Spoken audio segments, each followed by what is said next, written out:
आज मनूर हॉस्पिटल में जो प्रेस मीट है, एक ऐसे रेयर डिसीज़ गुलेन-बैरे सिंड्रोम, ये early diagnosis with in 24 hours Manur hospital में डायग्नोसिस हुआ है। पेशेंट की रिकवरी बहुत अच्छी तरीके से हुआ है। एक सक्सेसफुल जर्नी पेशेंट का जो डे 1 से लेके आज डे ऑफ डिस्चार्ज है। 1 लाख लोगों में एक शख्स को होता है ये गुलेन-बैरे डिसीज़। इसका डायग्नोसिस ही वेरी रेयर होता है एंड पीडियाट्रिक में यूजुअली ये रेयर है। ये 14 ईयर्स का बच्चा है, गबूर गांव का। तो this was a very challenging case for our hospital and अल्हम्दुलिल्लाह मनूर हॉस्पिटल के पूरे टीम ने जो है ना बहुत ही खूबी से इसको हैंडल किया है एंड जो है ना पेशेंट वेंटिलेटर से भी बाहर आके जो है ना आज हाथ के मूवमेंट्स भी कर रहा है। पैरों में कोई ताकत नहीं थी, हाथों में बहुत कम ताकत थी, बात तक करने नहीं आ रहा था, निगलने नहीं आ रहा था, गर्दन उठाने के लिए भी तकलीफ होना बढ़ रही थी सांस के तकलीफ के साथ साथ। तो हम जब उनको वेंटिलेटर पर लिए थे, good thing is patient is out of the ICU, patient is out of the ventilator, patient can talk, patient and patient attenders know what the disease is, can discharge in a day और 2, patient is ready to be discharge from the hospital. ನನಗೆ ಕೈ ಕಾಲು ಮೊದಲು ಏನು ಎತ್ತೋದಕ್ಕೆ ಬರ್ತಿರಲಿಲ್ಲ. ಈಗ ಇಲ್ಲಿ ಹಾಸ್ಪಿಟಲ್ಗೆ ಬಂದ ಮೇಲೆ ಈಗ 2 ಕೈ ಎತ್ತೋದಕ್ಕೆ ಬರ್ತಾ ಇದೆ, ಕಾಲು ಅಲುಗಾಡಿಸೋದಕ್ಕೆ ಬರ್ತಾ ಇದೆ.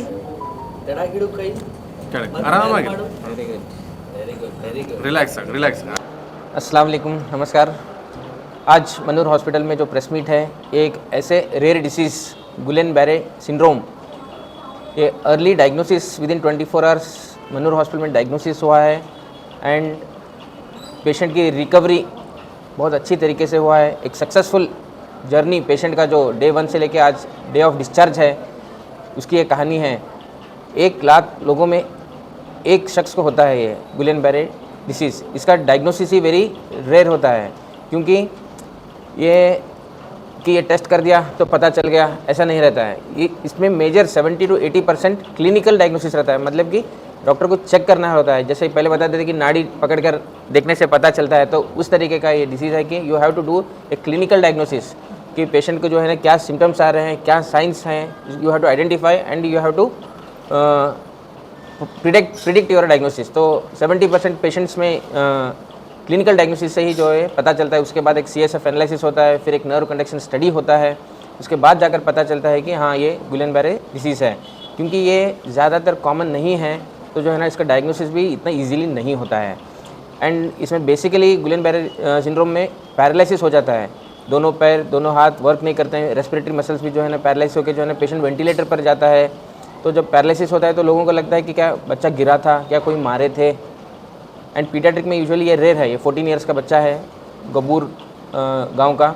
तो this was a very challenging case for our hospital and अल्हम्दुलिल्लाह मनूर हॉस्पिटल के पूरे टीम ने जो है ना बहुत ही खूबी से इसको हैंडल किया है, डायग्नोसिस अर्ली किया है विद इन 24 आवर्स एंड जो है ना पेशेंट वेंटिलेटर से भी बाहर आके जो है ना आज हाथ के मूवमेंट्स भी कर रहा है। जो एडमिशन के टाइम पर ना मूवमेंट्स पैर के थे ना हाथ के थे एंड इमीडिएटली वेंटिलेटर पे भी गया था पेशेंट। ऑलरेडी एक दूसरे हॉस्पिटल में 3-4 दिन एडमिट होके आया था, जहाँ के डायग्नोसिस नहीं हुआ था। यहाँ पे आने के बाद में डायग्नोसिस विद इन 24 आवर्स हुआ है एंड उसका प्रॉपर्ली ट्रीटमेंट हुआ है एंड सक्सेसफुली आज पेशेंट जो है ना इस डिसीज़ से बाहर है बोल के हम बोल सकते हैं। कि ये क्या है, एक ऑटो इम्यून डिजीज़ है। ऑटो इम्यून डिजीज़ का मतलब क्या है, बॉडी की जो इम्यूनिटी पावर है, जो वाइट ब्लड सेल और जो एंटीबॉडीज़ जो फॉर्म होते हैं इन्फेक्शन से लड़ने के लिए, वो खुद ही के न्यूरॉन्स को मतलब नर्व्स को डैमेज करना शुरू कर देते हैं। क्यों करते हैं? ये जब इन्फेक्शन होता है पेशेंट को, वो बैक्टीरिया हो या वायरस से, जो है नर्व्स के अराउंड पर जो कुछ सेक्रीट करते हैं, उसको ये समझते हैं कि ये फॉरेन बॉडी है, इसको डिस्ट्रॉय करो। लेकिन क्या होता है, बॉडी के ही खुद के नर्व्स डैमेज होना शुरू हो जाता है, जिसकी वजह से इंसान की ताकत ख़त्म हो जाती है। स्पेशली ये नीचे से शुरू होते आता है और ऊपर की तरफ जाता है। जो हमारे पास पेशेंट था, समर 14 साल का जो लड़का था, जब हमारे पास प्रेजेंट किया बच्चा, पैरों में कोई ताकत नहीं थी, हाथों में बहुत कम ताकत थी, बात तक करने नहीं आ रहा था, निगलने नहीं आ रहा था, गर्दन उठाने के लिए भी तकलीफ होना बढ़ रही थी सांस के तकलीफ के साथ साथ। तो हम जब उनको वेंटिलेटर पर लिए थे। ऐसे बीमारी में क्या होता है, टाइम और थोड़ा डिले हो जाए तो फिर सांस लेने नहीं आकर पेशेंट की जान भी जा सकती है। समझ लीजिए 6 महीने तक भी पेशेंट को रिकवरी या उससे ज़्यादा भी लग सकता है उसकी ताकत वापस आने के लिए। Despite all the treatment, despite all possible treatments, the course of the duration of the disease is very long. तो हमारा फर्स्ट गोल क्या था, पेशेंट को वेंटिलेटर से बाहर लाएं। एक बार पेशेंट वेंटिलेटर से बाहर आ जाए तो हम उसको फिर वार्ड से फिर घर को या रिहैब सेंटर फिजियोथेरेपी के लिए शिफ्ट कर सकते हैं।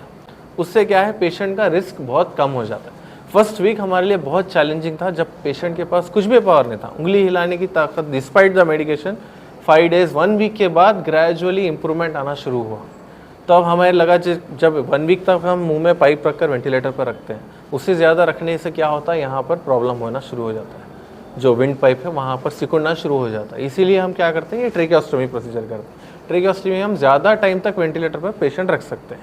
उस टाइम हमें आइडिया नहीं था कि और कितना टाइम जाएगा, तो हमने ट्रेकियोस्टोमी की न्यूरोसर्जन ने यहाँ पर सर्जरी करके छोटा सा ट्यूब, वही ट्यूब छोटा सा यहाँ पर रहता है, उससे फिर वेंटिलेटर पर रखें।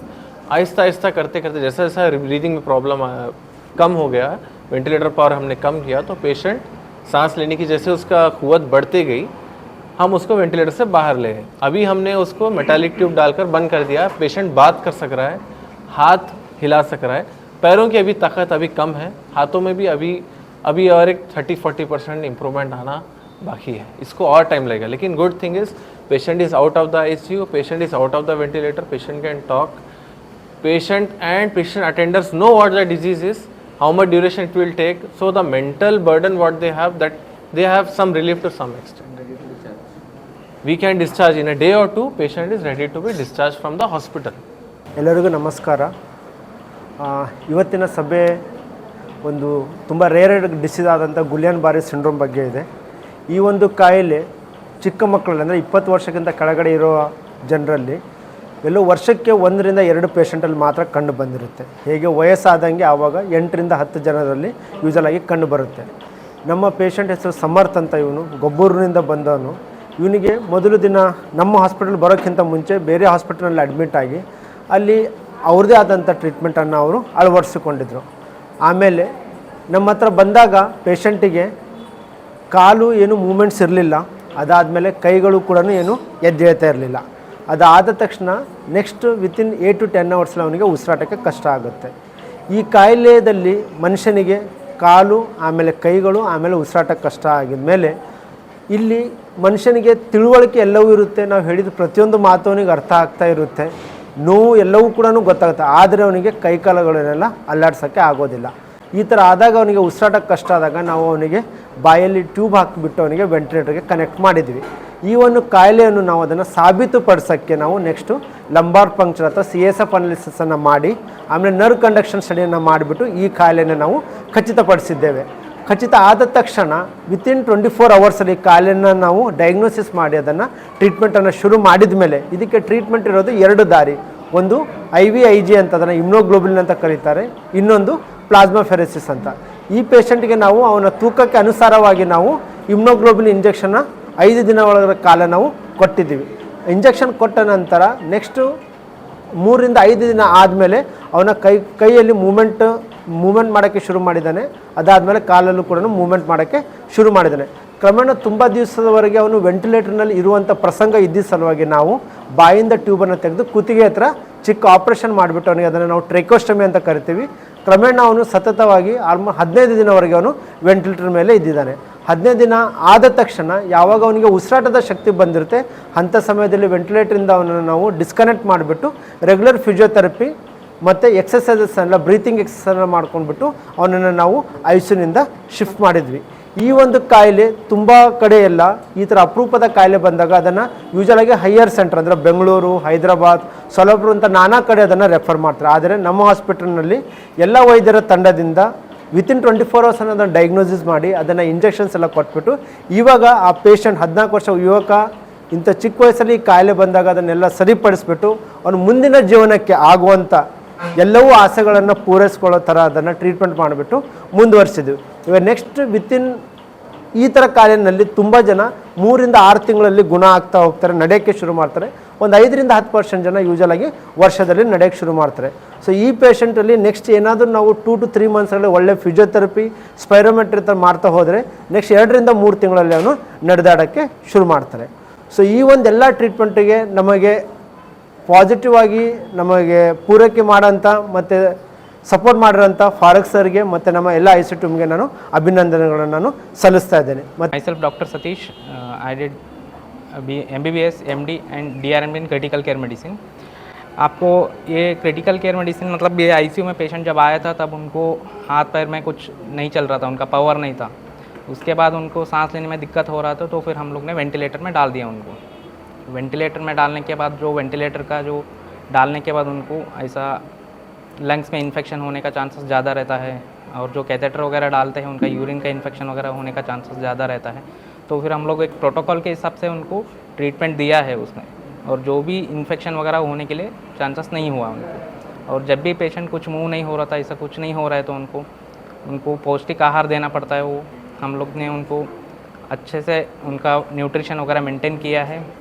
और उसके बाद जब हाथ पैर वगैरह मूवमेंट नहीं होता है तो बेड सोर वगैरह होने का भी चांसेस ज़्यादा रहता है इसमें. तो फिर ये प्रोलॉन्ग जैसा उनका कंडीशन 15 डेज से भी ज़्यादा है तो बेड सोर होने का चांसेस ज़्यादा रहता है. उनको हम लोग ने इतना केयर किया है कि उनको अभी बेड सोर वगैरह भी कुछ नहीं है पेशेंट को. फिजियोथेरेपी डेली कंटिन्यूस करने के बाद उनका हाथ पैर में वगैरह मूवमेंट वगैरह है. अभी अपर लिम तो 5/5 पावर है उनका, और नेक्स्ट जो लोअर लिम का है वो धीरे धीरे से up to 2 months to 4 months तो लगेगा उनको टाइम चलने के लिए, फुल पावर आने के लिए. तो फिर उनका जो न्यूट्रिशन है वो तो हम लोग कंटिन्यूसली उनको ओरली भी दे सकते हैं. अभी एक 1 वीक के बाद उनको ओरली भी अलाउ कर सकते हैं उनको. अभी ओवरऑल पेशेंट का जो प्रोग्रेशन है वो पॉजिटिव साइड में है उनका.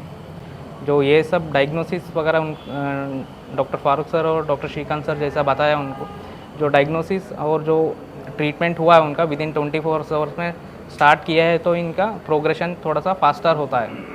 लेट हुआ डायग्नोसिस मतलब उनका जो पैथोजेनेसिस मतलब जो नेक्स्ट स्टेज में गए तो प्रोग्रेशन उतना ज़्यादा है तो फिर ट्रीटमेंट का फेल्योर का चांसेस ज़्यादा रहता है इसमें. तो फिर ओवरऑल ये सक्सेस के लिए डॉक्टर फारूक सर और डॉक्टर श्रीकांत सर को मैं थैंक्स बोलने के लिए ये अपॉर्चुनिटी यूज़ करता हूँ. मतलब यही बोलना चाहते हैं कि लाइक अभी जैसे कि खांसी हो गया, बुखार हो गया, इसका एक रीज़न हो सकता है कि पेशेंट को जब खांसी था तो नेक्स्ट उसको गुलेन-बैरे सिंड्रोम हो सकता है. अगर लूज मोशन था तो उसको नेक्स्ट जो है ना ही can land up in Guillain-Barre syndrome. Any factor, urinary tract infection है तो वही you should not go directed to the medical, you should go to a doctor. Doctor के पास जाकर उन्हें ट्रीटमेंट लेना चाहिए.